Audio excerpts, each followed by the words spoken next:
Welcome to Prepare For Takeoff. I'm the creator and host, Terry L. Cyrus. We're the podcast dedicated to amplifying Black excellence. Every week, we sit down with a proven professional or a rising entrepreneur. This week, we're sitting down with attorney extraordinaire, Raymond L. Hamlin. Ray, what's going on, team? What up, good bro? How are you? Man, I'm good, bro. It's always good to be around the good bros. Always great to be around the good bros, not just good. Yeah, you're right. Outstanding. Outstanding.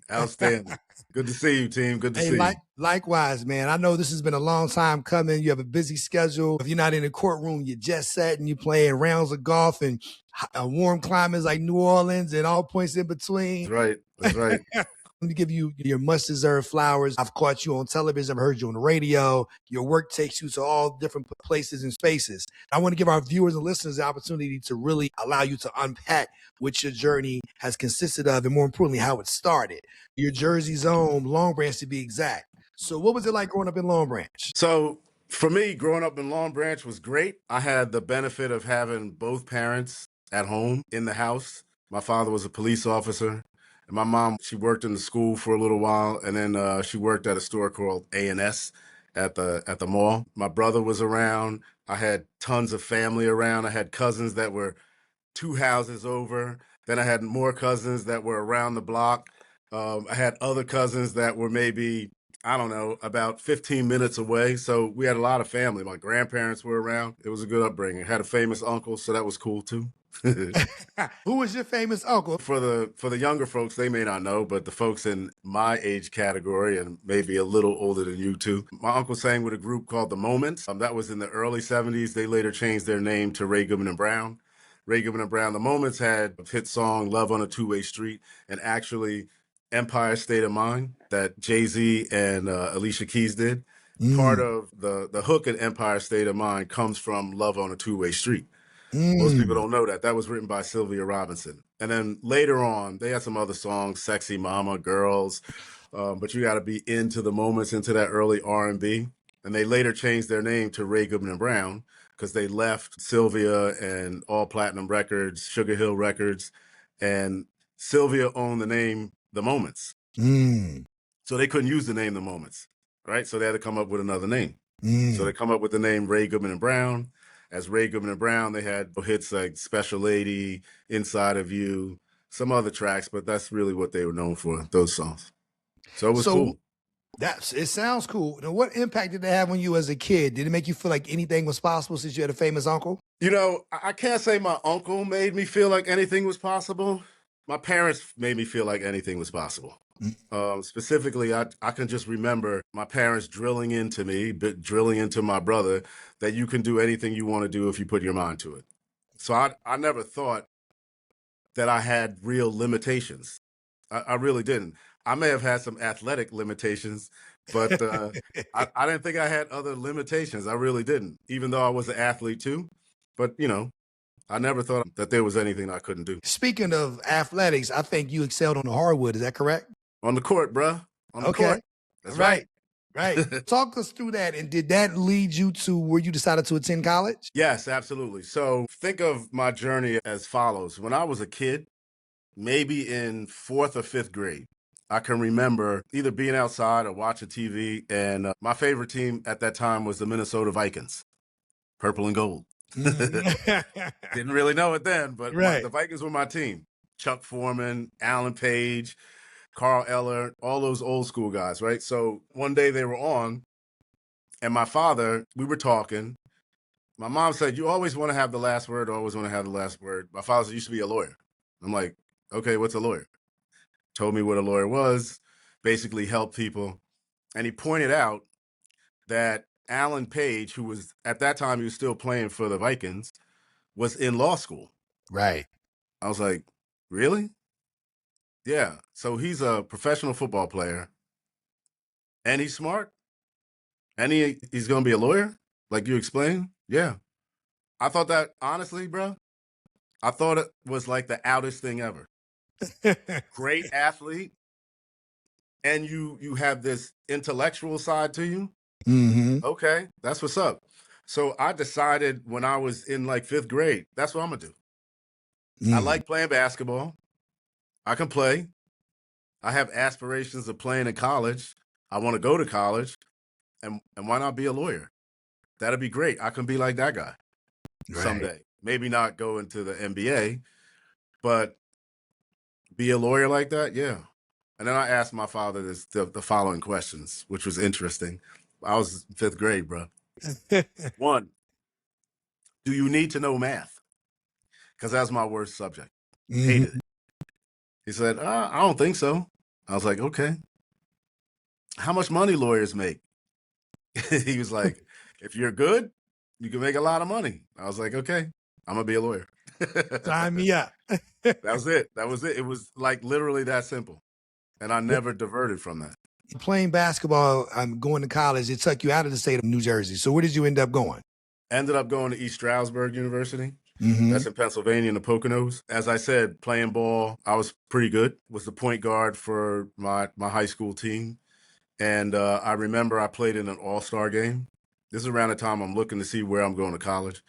And there's no social media. There's no cell phones. There's nothing. This is how long ago it was, bro. And I get a call at the house. And a coach who was at the game, at the all-star game, ended up calling me. How he got my number, maybe from the coach, I don't know, and said, we'd like you to come visit East Stroudsburg. I'm like, where's East Stroudsburg? Oh, it's in Pennsylvania. Is that Division I? Division II? Is Division II? I'm like, okay, that's fine. So I ended up going to Stroudsburg with my mom, and I think my grandmother came as well. And ironically, this is how life works. I met somebody who took me around. His brother, his name was Mark. First question I asked him, nothing about academics, nothing about the team.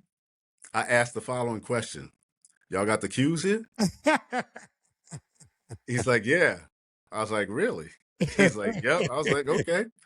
Do you know when you could pledge? Like, you got to wait till your sophomore year, freshman year? He's like, nah, I think you could, if you got, you could pledge as a second semester freshman. I was like, really? I was like, Stroudsburg was looking better and better. And that's why I ended up going. And the other thing was, I was a pretty good student. I wasn't a great student. I was really bad in math, like bad. I got D's. I ended up failing. So I had to go to summer school in order to graduate on time. So math was not my strong suit. And I didn't do well in SATs. My SAT scores were very low.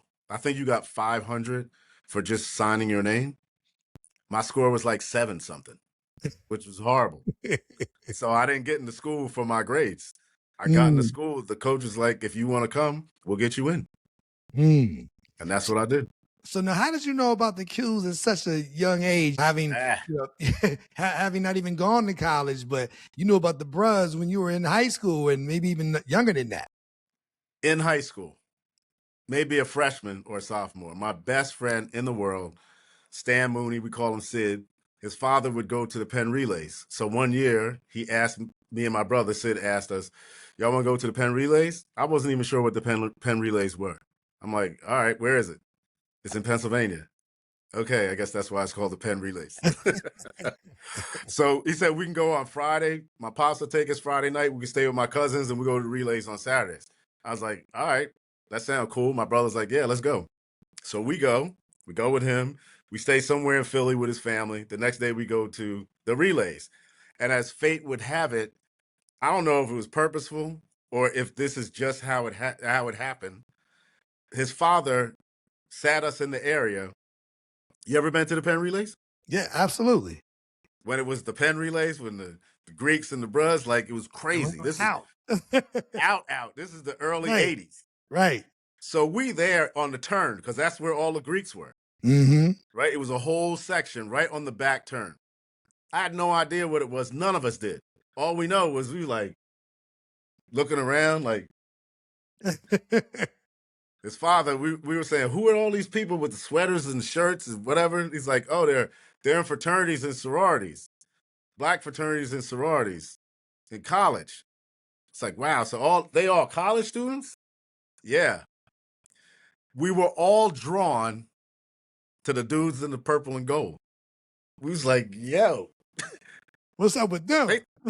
They seem like they crazy. Okay. We were all hooked from that moment forward. We went back to high school. The track coach, unbeknownst to us, I mean, we knew something because he had hits, right? So we like, what the horseshoe on your arm? What is that? When we came back, we sort of had some idea. Oh, MC, that's what we call him. M, you part of that fraternity, Omega? He's like, I'll talk to you about that, but get on the line and do some wind sprints. We'll talk soon. Right. But we knew somebody. I took a typing class when I was in high school, not on a computer, on a typewriter. And the teacher, I was like, why am I in this class? I don't need to know how to type. I'm gonna be a lawyer. That's exactly what I said. I think 10th or 11th grade, 10th grade probably. She's like, you're gonna learn how to type, and you're gonna learn how to type well. I don't want to hear nothing else from you. I was like, okay. So I find out she's a Delta, married to the Bruz. So she's like, you want to go to college? Yeah, absolutely. Well, you need to look into these things. She would talk to us, talk to me about fraternities and sororities. It just so happened she's a Delta, he's a Q. And even more influence. That ended up being not only an educational experience, being in a typing class, but being a social experience as well, because she gave us all really an idea of what college life could be for us. And in retrospect, perhaps one of the most important classes I ever took in my entire life. Right. Why? Because all I do as a lawyer now, and since I've been practicing, when I have to write, is type. It's type. I've been able to type faster or as fast as any secretary I've ever had. Mm. And that's thanks to Mrs. West. Billy West was her name. And she had the foresight, and think about this, I'm a high school student that said that I want to be a lawyer one day. So when I graduated from high school, I was president of the student council. I was pretty popular. I'm a basketball player, quote unquote star basketball player of the team. And as a gift to me, as a high school senior, she gave me a gavel, a judge's gavel, and said to me, one day, if you choose, you'll be able to use this gavel. So imagine the foresight to have as this Black woman to see this young Black kid and say, I'm going to give you this as a symbol of what you can achieve if you want to. Right. And here I am all these years later as a practicing lawyer doing exactly what I said I was going to do. She poured into you at an early age. And a lot of times people don't understand how important that is, those seeds that people need to plant, not just at home, but people in the community. Then it has to be reinforced along your journey. So I'm certain that when you went to East Stroudsburg, that same reinforcement may have happened, whether it was on the basketball court, whether it was the Bruz, and you just was able to expand on that as foundational pieces. So I want to get back to the Bruz. So when you went to East Stroudsburg, so I know you had mentioned, because I played as my second semester freshman as well. Did you also play as your second semester freshman, or did you wait? Second semester. No, second semester. Right. I was 18. Yeah. You and me both. 18. Yep, exactly. It was different. Yeah, it was definitely different. So, bro, what was the transformation that came with becoming the Bruz? What GPS coordinates did that serve you at that early stage in your college journey? So, remember when I said my parents instilled in me this belief that I could achieve anything that I wanted to if I put my mind to it? Right.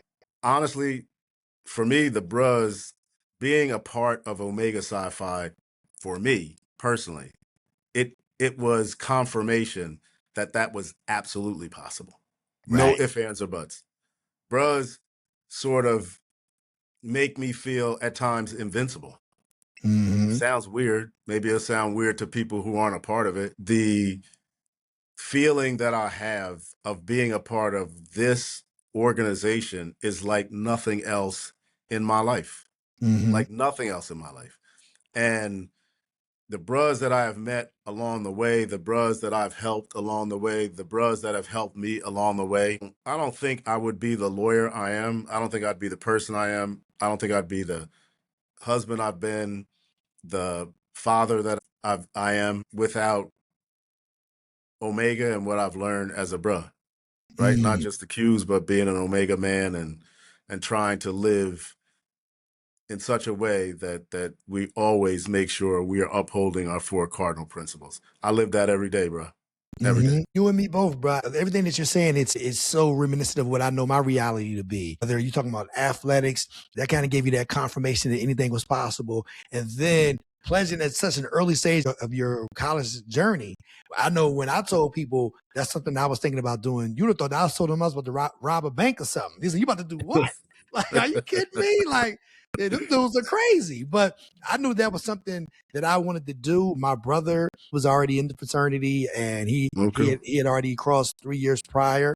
And I was around bros as a result of him being in the fraternity, and then having grown up in the shadows of the school at the HBCU where I attended, West Virginia State University. I fully understood what it was to be in the fraternity, and just as from an outsider perspective, of course. Of course. And all of what that came with from an outsider perspective. So there was no ifs, ands, or buts what I was going to do when I went there.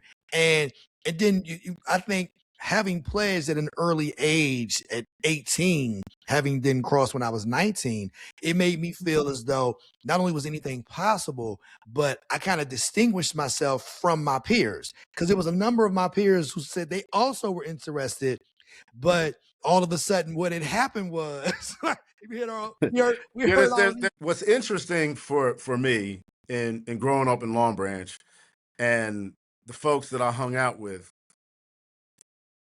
all of the people that I spent time with, the vast majority of time with, that went to college, we all became the bros. Like, we all became the bros. My cousin that lived 2 doors down from me went to Northeastern, West Mayo, pledged up a Gamma chapter. When I saw that he was the bros, he older than me, I was astonished, like amazed. Like you would think I saw Michael Jordan next door. I'm like, damn, West a Q? Whoa. Right? That was like everything. So, and I look back that there were other people in the city of Long Branch that I looked up to. Dave Brown, very socially conscious, was always hardworking, was always involved, like politically, and always somebody that you wanted to sort of be around. Ended up being a bruz, not because of me. He older than me. So it's like we sort of were all, we all like-minded, and we all gravitated, or the vast majority of us gravitated to Omega. There was a time in Long Branch where there were a lot of Sigmas. Early, maybe late 70s, early 80s. That changed. Like, I don't know too many Sigmas from Long Branch since the early 80s. There's a lot of bros.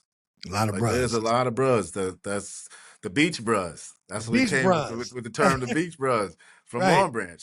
Even my blood brother is the bros, but he pledged after me, even though he's a year older than me. Right. And all through it, I'm still trying to navigate playing ball. My line brother was on the team. Another bro was on the team. Bros was athletes at East Stroudsburg, right? Bros that came after me. Most of us that went up to Stroudsburg had some athletic connection.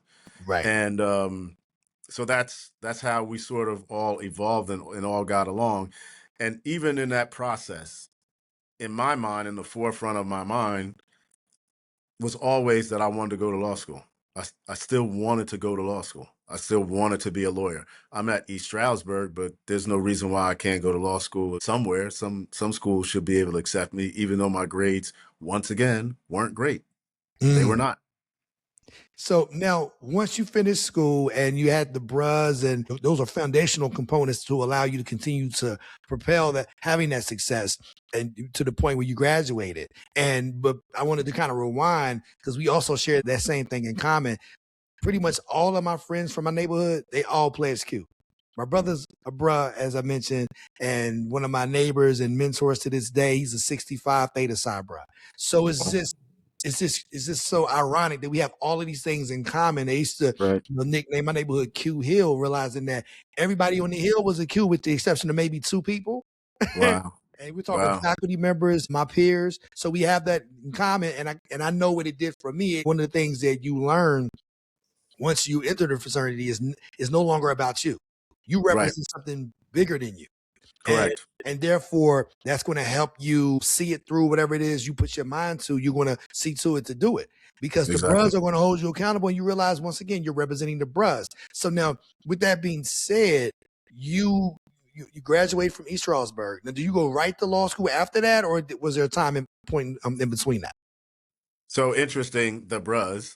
I was hanging out with one of my chapter bros who was a DJ, and we were at a party. It was the night before I was to take the LSATs, the law school exam, to get into law school. And I didn't do any studying. I was hanging out with him till like 2 o'clock in the morning. Had to get up for the exam at like 7, so I didn't get much sleep. Took the exam, did horrible. Got rejected from every school I applied to. So from 5th grade, I was going to law school right after college. That changed because I got rejected from every school I applied to. So I had to figure out, what am I going to do? Am I going to give up on this dream? Or am I going to try to work harder and see if I can make a real go of it? So what I did was I was a substitute teacher for a few months. Then I got a job at the what's called the Violent Crimes Compensation Board in New Jersey as an investigator for about a little less than a year. I dedicated myself. I remember it was in August of 80, maybe it was in August of 86 that I decided I was going to take the LSATs. I got Barron's Guide to LSAT. It was a big giant book. I read through the book cover to cover. I said, if I'm gonna give myself a chance, I'm gonna give myself a chance. I wasn't hanging out. I wasn't going nowhere, and I did well. I did so well that every school that I applied to accepted me. So I go from being rejected from every school to being accepted to every school, and that they weren't choosing me, I was choosing them. Right. And I chose Rutgers in Newark. I say this to people all the time: it's not how you start the race, it's how you finish the race. And I'm certain that having to recite all of that literature, if you will, when you were going through the process of becoming a bro, one of which is see it through. See it through. And that's something that continues to propel me, as well as the things that my dad taught me, man. I was probably like 7 or 8. He had said, I don't care what you do, don't quit. I've met so many people that's in our fraternity. We don't have any quit in us. If we decide we're Right. going to do something, then we're going to continue to see it through. Once you select Rutgers School of Law in Newark, so what was that process like? Were you working and going to law school, or were you full-time law student? So I knew that when I was going to law school, I wanted to go full time. I left the job and said I was going to be in school full time. So in August of 87 was when I started. In September, and went through law school and fortunately graduated. No, what I've always been told is the first year is the most difficult year. If you can get through the first year, then year 2 and 3, the pressure and the intensity of which kind of subsides. Is there any truth to that, or are all Yes. 3 years intense? No, I think the first year and really the first semester, because it's so foreign, right? It's different than anything that you've really experienced in college life. And it's hard to explain unless you're a part of it. And you get one exam. It's no different exams during the course of the semester. If you do well, you do well. If you don't, you don't. And I thought I did okay. I had one class that I knew was going to be difficult. It was a property exam, and they would post everyone's grades on this wall at the law school. It was called the wailing wall. For good reasons, because people would come up there and be like, no. So I saw my grades, I saw the number, and I was like, oh my God, I failed property. And I'm like, what am I going to do now? I have to repeat that course. It's embarrassing. I went back to my dorm. I remember it was late in the day. And I just remember it was kind of getting dark because this is December, right? The time changed and it changes early. And I was just sitting in my room.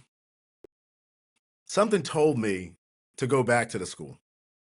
I ended up going back to the school, looked at the wall, and I was like, so they had A, B, C, U with credit, U without credit. U with credit was the equivalent of a D. U without credit is an F. Right. I thought I saw a U without credit. When I went back, I looked, I was like, it said U with credit. I cannot tell you how happy I was to have gotten a D. Right. I passed. I passed. Listen, I passed. And I was so happy after that. Mm-hmm. That was the most difficult time I had in law school. Right. Then after that, you knew that After that, I was good. It's downhill from there. Second year, they say they work you to death, and the last year, they say they bore you to death. Okay. Pretty true. Yeah. Now, once you graduate law school, what do you do next? Do you go working for someone else? Do you start your own shop? So I had actually started working part-time as a law clerk at a law firm while I'm in school. Okay. It was an all-black firm, Ashley and Charles, Tom Ashley, Joe Charles. It was a great experience, and I was like, oh, I'd like to work here when I finished law school. Mm-hmm. So Tom Ashley offered me a job, and I was like, great, but you had to take the bar exam and pass it before you can practice. So once again, I buckled down. I said, I'm going to, study harder than I ever studied before, 14, 15-hour days, maybe even longer than that. It's over the course of 2 days. I think it's 3 hours the first day and 2 hours the next, but it was multiple choice and essay part. I took the exam. I thought I did well. Got the results in December. By that time, I was married. I had just gotten married in 1990. Met my wife, Zariah, in 1987 at remember the Tunnel in New York, the club? Mm-hmm. Absolutely. You heard of it? All right. So Yeah. there was a party for law students, and I happened to go to the party. She was at the club. It was just us going to the club, and I met her there, and the rest was history. And we were together from 87 to the present. She actually got the notification from the bar examiners. And I think we knew if you get a small envelope, you passed. And if you get a big envelope, you failed. So I just asked her, what size is the envelope? She didn't know that, but she said, it's a pretty big envelope. It looks like it's a lot of stuff. I'm sure you did well. I was like, no. And it was sorry to inform me that you failed. I was like, damn. So I failed. Right? But it wasn't the first time I failed. High school failed. Trying to get into law school essentially failed. So I just had to work harder. Still was able to work. I was working full time, and then took it again in January, I believe it was. January, February. Got the results, I think, in the summer, maybe, and failed again. Like, okay, it's the second time. Maybe I got the results in like June or something. So I had to take it again in July. So this was the third time I had to take it. And fortunately, the third time I passed. Third time was the charm. Third time was the charm. And at the time, John F. Kennedy Jr., the son, had failed the bar exam in New York like 2 or 3 times or something like that as well. My thought was, at least I'm just little Ray Hamlin. My name's not plastered all over the Daily News or the New York Times. I'm just a local kid trying to see if I can get past the exam. If he could do it, I certainly know I could do it. And, I was able to do it. Once you pass the bar exam, now you start practicing at that same firm? Exactly. Yep. What was that like? I was there. Think about it. I was there since 87. Or 88. I started there in 88 as a law clerk. And then I started full-time in 90. So by that time I was there a year and a half, almost 2 years. And I was another year or so. So I had been there. I just hadn't been able to go to court and represent people on my own. But you were doing a lot of the work though. Yeah, I was doing all the work. Mm-hmm. Yeah.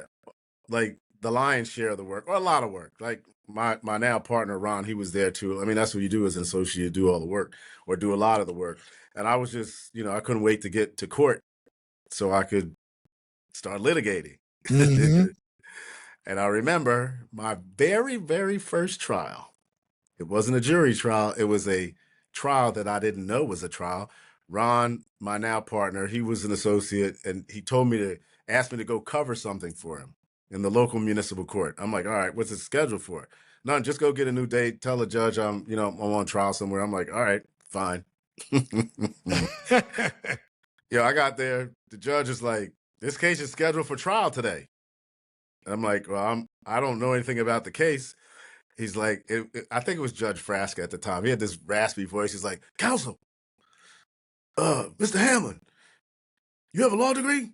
I was like, yes. You passed the bar? Yes. You a lawyer. You gonna try this case today? I was like, what? I know nothing about it. So I'm there with the client. He don't really know me. I don't know him, but I'm like, all right, I'm gonna do whatever I can for you. We started the case. Afterwards, during lunch, we got a break. He was telling me that it was a drug case, that somebody sold it to him. He wasn't really the person that sold the drugs. It was somebody else. I said, maybe if you can get that person to come to court, maybe the judge will hear it and he'll dismiss the case against you. Maybe that guy get in trouble. Man, the guy came back. He's like, oh, yeah, I was the one that sold the drugs to somebody else, and it wasn't him. He wasn't really involved. The judge said, oh, yeah? He said, yeah, okay, lock him up. Yo, he got locked up. I was like, what? And he found my client guilty. I said, so, damn, I'm a lawyer. Not only did my client get locked up, but the witness that we brought got locked up too. Got cased up too. Oh my God. I went back to Ron. I said, yo, he found the client guilty and he locked up the witness. He's like, what? He made you try the case? I'm like, yeah. He went back down there. He resolved it because I don't know why the judge did that, but the client got out, and it wasn't as big a deal as I thought it was. But yeah, that was crazy. That was crazy. They just threw me right into the fire. They said, just get in there. Get in there. How long were you there until you decided you wanted to start your own practice? 5 years. 90, and then 95, we opened up the firm. Now, what led to that? So, I thought that I had done enough in that 5-year period. I had gotten clients. My very first jury trial was an attempted murder case. It's 3-defendant case. I was the youngest lawyer. Crazy case. Someone got shot and paralyzed after a dispute with one of the defendant's sisters. My client was involved, but my client just basically fought, and I told the judge that he should instruct the jury on the issue of what's called simple assault, and he did not. So all 3 of them were found guilty. 1 of attempted murder and 2 of aggravated assault. My guy was aggravated assault and the other guy. But I filed a motion for a new trial based on that issue and found some case law.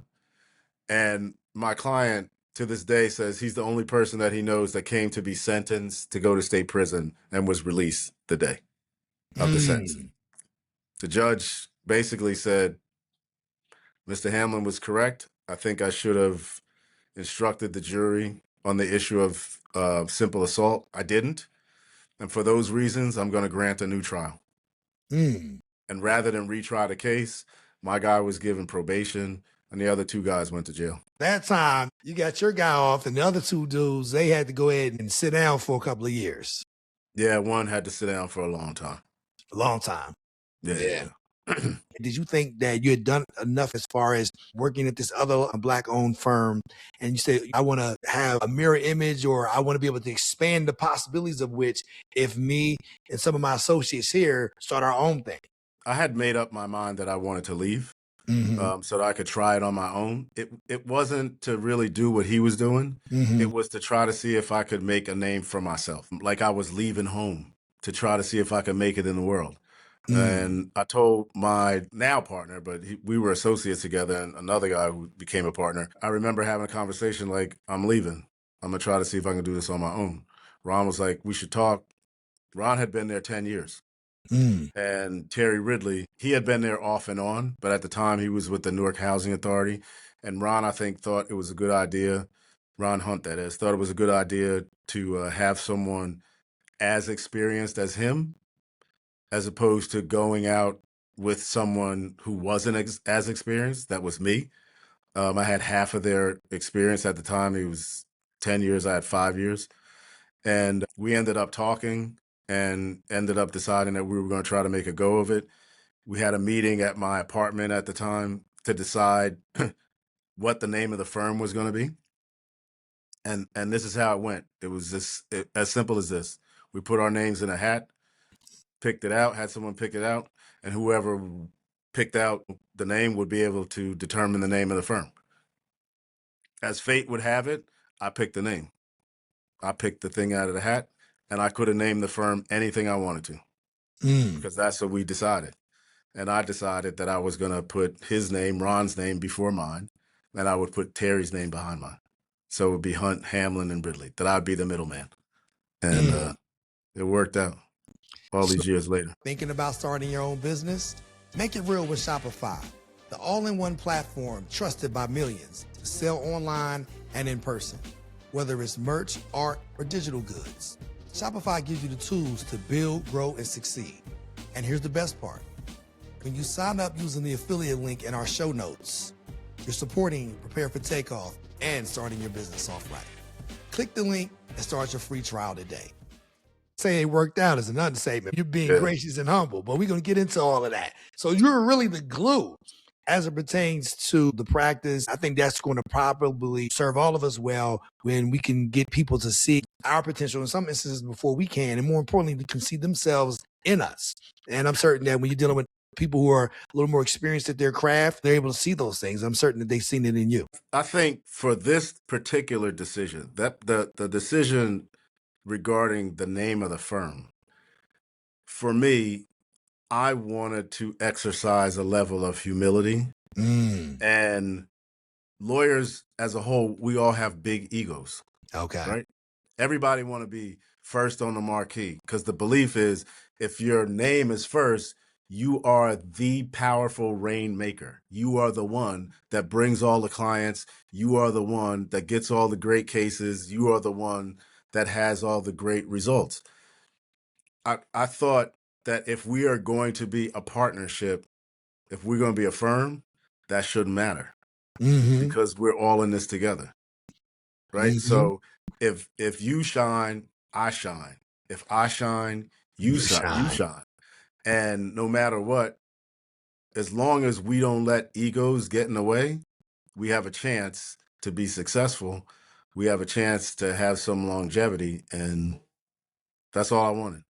And that's what we've done. You guys have now built one of the largest Black-owned firms in the state of New Jersey. Talk me through some of the clients that maybe our viewers and listeners may know, because I know you're not just in criminal law, you've also expanded your reach into entertainment law. Talk our viewers and listeners through some of your clients and the capacity in which you represent them. So we've been involved in a myriad of different types of cases. I think as lawyers of color, we didn't have the luxury of specializing, so to speak. If someone asked me what my specialty is, I specialize in litigation, right? I specialize in being in a court. I specialize in cross-examining people. I feel most comfortable in a courtroom setting as opposed to sitting at a desk. That being said, I've had the good fortune of representing people in the area of civil rights, employment discrimination, sexual harassment cases. One of the highlights of my career was representing a woman who worked at the Port Authority of New York and New Jersey. I was a young lawyer at the time, and she had a discrimination case on the basis of failing to promote. It was a case that was handled in federal court. It was a case that the Port Authority took a no-pay position, which means that they weren't willing to offer anything to settle the case. I had a federal magistrate tell me that the case was worth about $40,000. and that I should settle the case. He thought that was a fair and reasonable settlement. I told him that I thought the case was worth a lot more than that and wasn't going to settle it for that little amount of money. We ended up going to trial, and jury came back with a verdict of $5 million. And on top of that, for civil rights cases, you get attorney's fees. So I got to argue in the Third Circuit Court of Appeals because they appealed it, and the appeal was denied. So the case is a reported decision in the Third Circuit. I've had the good fortune of being invited to speak at Oxford University on issues of human rights. That was back in 2005. It was actually the day after the London bombings. We weren't even sure we were going to go, but we ended up going. So that was a great experience. I've represented the Secretary of State here in New Jersey when there were some issues with her. I represented Naturi Naughton when she was with 3LW. Ended up going on the show Power. That she was on there. Yeah, her brother and her father's DeBruz, her late father, represented Wendy Williams for years, was involved in her lawsuit against Hot 97. And then when she got on the TV show, did some work for her there. And of course, people ask me now, how's Wendy doing? She's fine. At least the last time that I spent with her, not too long ago, maybe a few months ago, we were hanging out. I still don't really understand the circumstances that she's in. I've talked to her about it and tried to assist. And if I can, I'm going to do everything I can. I've had the honor, the privilege of representing the daughters of the gentleman that's behind me, Malcolm X, who is my hero. I serve as the lawyer to X Legacy. That's the entity that's responsible for his intellectual property, negotiated with audible.com to have the audiobook for the autobiography of Malcolm X. And now myself, along with, and this has been for a little while, myself along with Ben Crump, we're involved in a lawsuit against the city of New York and the federal government because of what we believe was their role in his assassination. So I've been involved in a lot of that. And one other highlight of my legal career as a litigator and an arguer, for lack of a better term, is a case that I had and I argued before the New Jersey Supreme Court that dealt with the issue of searches and seizures, where the trial court ruled that my client, that the search and seizure wasn't illegal. I appealed that to the appellate division. They too found that the search and seizure wasn't illegal. And then we petitioned the Supreme Court to see if the Supreme Court would hear it. And the Supreme Court decided they were going to hear the case. And fortunately, we were successful in arguing the case and everything was reversed and made new law in the process. I will say, one of my chapter brothers assisted in that, Brother Dave Rankins. So shout out to Brother Rankins. I know making case law is huge is. As an attorney. So that's a huge feat. And another huge feat that I want to kind of reveal, if you will, to our viewers and listeners is despite having all that success, to be able to have the foresight and just the determination to say, I'm going to add to my accomplishments, if you will, as far as my creativity is concerned. So talk what that consists of as it relates to your artistry. What people don't know about me, although my close friends and probably some of the bros, they know about me, is that since I can remember, certainly since high school and even before high school, even in elementary school, that I was into music. I said my uncle sang with Raymond Brown. I've always been into music, trying to create music. I have a recording studio at my house. I've been recording and writing songs for ever. There was a time when I was starting out as a lawyer where I tried to see if I could pursue that, but my project got preempted by the Karen White project at Island Records, and they went with that instead of my project, and that was it. I'm like, I gotta work. So yeah, I had to keep my focus on the law. But as I've gotten older, I've thought that I have something to offer, and it can't hurt. I can keep it to myself, which is what I've done forever, or I can try to share it with the world. And I decided really late last year, in the middle of last year, that I was going to select what I thought was the best material that I had and release it. And that's what I'm going to do. So I got an album that's going to be released at some point in the very near future of music that I've written, produced, arranged, and performed. Just me. That's awesome. A lot of times when we ask ourselves, when we look in the mirror, what is it that I want to do? A lot of times people talk themselves out of the answer to that question. And despite all of your success that you've had, you may have easily been able to say, you know what, been there, done that. And I want to just continue to expand on the success that I've had in the area that I know and stay away from something that may be somewhat foreign to me in this chapter of my life. But as you mentioned, you can't take it with you. So why not release it to the world? When God puts something on your spirit, I really believe that when we pursue our passion, it directly ties us to our purpose. And I think we all have something that it tugs at us, our spirit in particular. And I feel if I can get spiritual, the enemy will try to manipulate our minds through fear and doubt. But God communicates with us by way of talking things into our spirit, talking things into existence in that capacity as it relates to what is it that I want to do? What is it that I'm passionate about?